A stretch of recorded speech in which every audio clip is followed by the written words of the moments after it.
Hello everyone. Now na tapos na siya magbunga, napitas na natin, na-harvest na natin ang mga bunga. So ipiprepare naman natin siya for next year. So kinakailangan i-prune natin kasi kapag ka pinoprune ng isang fruit trees, dumadami ang bunga at the same time hindi siya masyadong mataas, madaling pitasin at hindi masyadong makalat. Kasi sa totoo lang minsan mahirap din mag-alaga dahil makalat. Siyempre nasa itaas, nasa bubungan, kailangan talaga lilinisin natin dahil kung hindi, magbabara ang ating aluyan ng tubig sa bubungan. So, ganito po ang ginagawa ko mga kaibigan yearly. Pinoprune ko po siya. Kaya yun ang sekreto kung bakit ang dami niyang bunga pag dumarating na ang panahon ng pamumulaklak niya. Ang dami po ng bulaklak at saka nagkakaroon siya ng maraming bunga.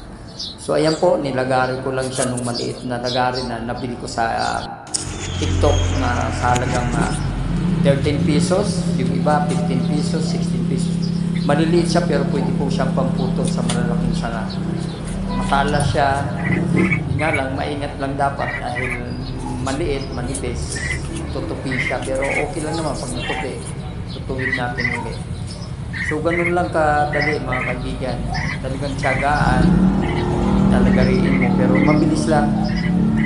So, ayan, magdadahon siya. Pero hanggat maaari kung ipuprune mo siya, hanggat magagawa natin ng paraan, yung merong soloy, doon tayo magputol. Kasi sure yun, natutubo dahil kung hindi, kung minsan natutubo minsan, nabubulok yung isang buong sanga. Pero hindi naman totally namamatay siya. So, ganun po ang style ko.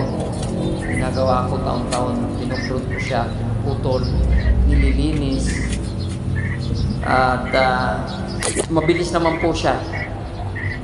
Mga ilang linggo lang nagkakaroon na kaagad ng mga panibagong soloy ulit, new seedlings dito sa kanyang mga branch. So ayan na po, nabali ko na siya. Ilang minuto lang po yan na paglalagari nung maliit na ginagamit kong lagari. So ayan mga kaibigan, malinis na.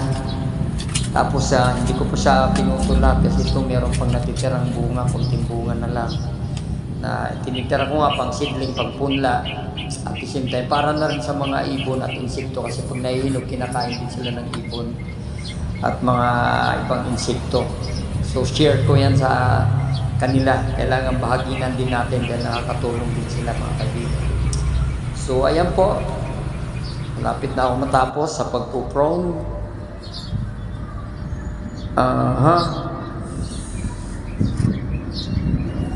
Talagang ganun lamang po mga kaibigan, tsaga-tsaga lang. Kung gusto mong may mapitas, kung gusto mo may makain, kung gusto mong may mapakinabangan, kailangan pagtsatsagaan natin. Magsusumikap tayo para hindi na tayo bibili. Alam niyo ba na napakamahal ng avocado ngayon kung bibili ka sa paligid. At the same time, magandang klase ito ng avocado, first class. Maligat siya at saka magandang laman, walang yung kagay ng ibang avocado na may parang may buhok-buhok, may parang may sinugid. Ito makinis po siya at saka ginagawa ko kasi hindi ko siya pinipitas hanggang hindi talaga magulang. So ang tekniko, inaalog ko yung bunga. Kapag umaalog na yung buto dun sa loob, ibig sabihin pwede mo na sa pitasin. Talagang magulang na. Tapos pag napitas mo na, hayaan mo na, nilay mo lang sa lamisa o kung saan may lalagyan ka. In just 3 to 4 days or sabihin na natin 1 week, nagkukulay purple na siya. Sabihin pwede nang kainin, pwede nang kuwain. Pero yung iba naman, ang ginagawa nila, binabalot ng magazine or sopot na papel, tapos babalot sa tila at ilalagay sa bigasan kasi mainit ang sinaw ng bigasan. Mas mabilis siya mahinog, yung nga lang nagpapawis minsan.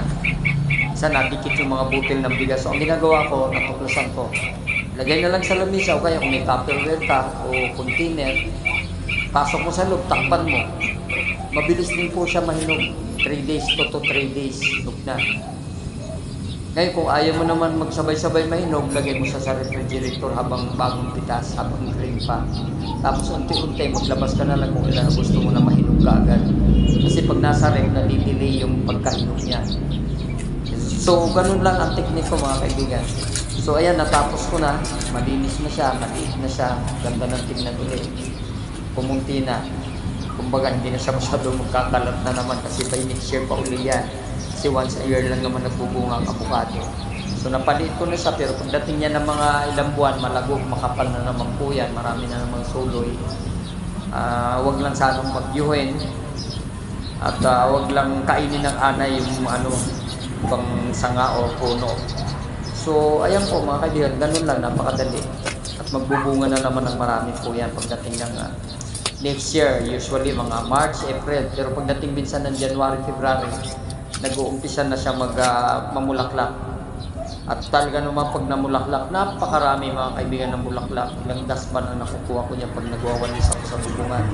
Pero ang ginagawa ko naman, yung mga bulaklak na mga nalaglag, ginagawa ko siyang pataba sa baba, sa mga paso, sa mga ornamental plants at saka sa ibang halaman. So ganun lamang po ang ginagawa ko, napakasimple. Ayan, ang dami kong solar mga kaibigan kasi para makatipid sa kuryente dahil talaga naman napakataas ng ating kanal po ngayon. Grabe.